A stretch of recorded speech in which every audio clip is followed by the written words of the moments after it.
حضرت عبداللہ بن عمر رضی اللہ تعالی عنہما اس کے راوی ہیں، وہ بیان کرتے ہیں کہ نبی کریم صلی اللہ علیہ وسلم نے فرمایا کہ ایک عورت کو بلی کی وجہ سے عذاب جہنم ہو رہا تھا، یہ دیا گیا،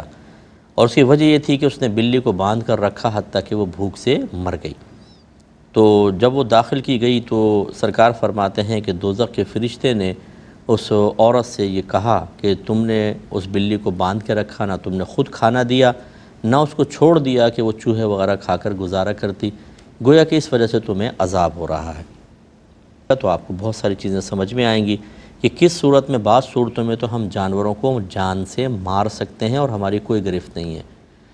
اور بعض اوقات ان کی اذیت سے بچنے کے لیے، اور بعض اوقات اپنے ذاتی مفادات کے حصول کے لیے، جیسے جانور کو ذبح کرتے ہیں، شکار کرتے ہیں، ان کی گنجائش ہوتی ہے۔ اس کے بعد میں نے آپ کو عرض کیا تھا کہ آج کے پروگرام میں میں آپ کو عرض کروں گا کہ ہم جو گھر میں جانور پالتے ہیں ان کی کیا شرعی حیثیت ہے۔ دیکھیں، پہلی چیز تو یہ کہ ایسا وحشی جانور پکڑ لینا، اس کو پنجرے میں ڈال دینا یا بند کر دینا کہ جو انسان کے پاس مانوس ہی نہیں ہوتا اور گمان ہے آپ کا کہ تڑپ تڑپ کے مر ہی جائے گا، اس کو آپ بالکل نہیں رکھ سکتے۔ جیسے کوا ہے، اگر کوے کو آپ پکڑ کے رکھ لیں، اگر بہت چھوٹا بچہ ہو تو شاید وہ مانوس ہو جائے، شاید، ورنہ عمومی طور پر کوے کو اللہ نے ایسے ہی بنایا کہ یہ پنجرے کی قید برداشت ہی نہیں کرتا، اڑتا رہے گا حتیٰ کہ زخمی ہو کے مر جائے گا۔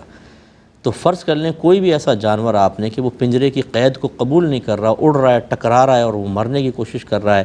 اور تو جتنی اس کو اذیت ہوتی رہے گی آپ گناہ گار ہوں گے، اور اگر وہ مر گیا تو مزید گناہ گار ہوں گے، اور خوف ہے کہ آخرت میں کہیں اسی طرح ہمارے ساتھ معاملہ نہ ہو جائے۔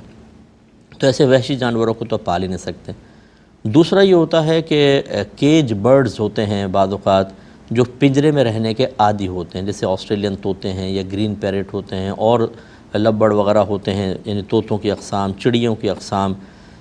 یہ آپ جانور گھر میں رکھ سکتے ہیں۔ ان کو پالنا شرعاً جائز ہے، لیکن اس میں چند چیزیں ہوتی ہیں۔ پہلی بات یہ کہ ان کا پنجرہ کم از کم اتنا بڑا ہو کہ وہ آسانی سے اڑ سکیں، کیونکہ اللہ نے پرندوں کو بازو دیے ہیں، وہ اڑ کے خوش ہوتے ہیں۔ آزمانا چاہیں تو آپ دیکھیں کہ پہلے آپ یہ جو بجری طوطے وغیرہ ہوتے ہیں ان کو چھوٹے سے پنجرے میں رکھ دیں کہ اڑنے کی جگہ ہی نہیں ہے، یہ اداس سے بیٹھے ہوں گے اور بالکل بیچارے ایسے تھوڑا بہت وہ جالی میں چپکے گا پھر آ جائے گا، لیکن ان کو بڑی جگہ چاہیے، اور آپ تھوڑا بڑے پنجرے میں ڈال دیں، پھر ان کی شوخیاں دیکھیں آپ کے کیسے اڑتے ہیں، اتنے خوش ہو جاتے ہیں، اور ان کی چہچہاہٹ سے آپ ان کی قلبی خوشی کا اندازہ کر سکتے ہیں۔ تو اتنے چھوٹے پنجرے میں ڈال دینا، بعض لوگ کبوتر پالتے ہیں، ایسے موٹے موٹے کبوتر ہوں گے اتنا سا دڑبا کہ بیچارہ وہ کبوتر نر جو ہے وہ گٹروں کر کے گھوم ہی نہیں سکتا صحیح، کبھی دم ٹکراتی ہے کبھی یہ، اتنے سے پنجرے میں۔ یہ یاد رکھیں کہ یہ گناہ ہے، اتنا چھوٹا پنجرہ کہ جس میں بیچاروں کو صحیح طرح سکون سے وہ چل پھر نہ سکیں، تھوڑا بہت اڑ نہ سکیں، یہ غلط ہوتا ہے، اس طرح نہیں کریں۔ اب اگر آپ نے بڑے پنجرے کے اندر رکھا ہے اور جانور خوش ہے، اس کے لیے اسپیس آپ نے دیا ہے، اس کے بعد اگلی چیز ہوتی ہے اس کے دانہ پانی کا خیال رکھنا۔ رحمت کونین صلی اللہ علیہ وسلم ارشاد فرماتے ہیں کہ جب تم جانور کو پالو تو دن میں 70 بار اس کو دانہ پانی دکھاؤ۔ اچھا، 70 بار سے مراد گن کے 70 دفعہ نہیں ہے، بلکہ مراد یہ ہے کہ بکثرت دکھاؤ، یعنی وہ بھوکا نہ رہے، پیاسا نہ رہے۔ بعض لوگ ایسے ہوتے ہیں اس کی جو پانی کی پیالی خشک ہو چکی ہے بیچارہ، اور گرمی اتنی شدید، یاد ہی نہیں تھا جی ہمیں پانی ڈالنا، حتیٰ کہ وہ مر جاتے ہیں جانور، یا مسلسل بیچارے وہ ہانپ رہے ہیں، آپ آرام سے اے سی چلا کر بیٹھے ہوئے ہیں۔ جانور پالنے کا شوق ہے تو اس کا خیال کریں۔ دانہ ختم ہو گیا ہے، جانور صبح سے بھوکا بڑا ہوا ہے، آپ کو خیال ہی نہیں ہے کہ مجھے ڈالنا ہے اس کے اندر، تو یہ بھی گناہ ہے، یاد رکھیں۔ جتنے دیر وہ بھوک اور پیاس کی اذیت اور تکلیف برداشت کرے گا آپ کو گناہ ملے گا۔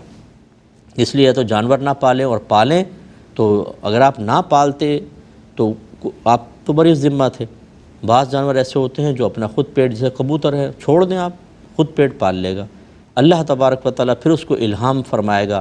جب آپ کسی کو کچھ نہیں ڈالتے تو یاد رکھیں رزق کی ذمہ داری تو اللہ تعالیٰ کی ہے۔ وَمَا مِن دَابَّةٍ فِي الْأَرْضِ إِلَّا عَلَى اللَّهِ رِزْقُهَا، زمین پہ چلنے والا کوئی جاندار ایسا نہیں جس کا رزق اللہ کے ذمہ کرم پر نہ ہو۔ اللہ تعالیٰ ان کبوتروں کے دل میں الہام ڈالتا ہے، یہ خود ہی دانے تک پہنچ جاتے ہیں، کوئی انسان ڈالے نہ ڈالے۔ ہاں، اگر آپ نے ذمہ داری لے لی ہے پھر آپ رسپانسیبل ہو گئے، تو یہ اچھی طرح ذہن میں رکھیں۔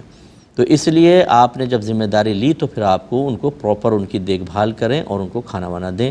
ایسی بلی وغیرہ پالی ہوتی ہے، گھر سے اس کو کہیں جانے بھی نہیں دیتے اور اس کو پیٹ بھر کے کھانا بھی نہیں کھلا رہے، آپ کے نبی کریم نے تو 70 بار کا حکم فرمایا۔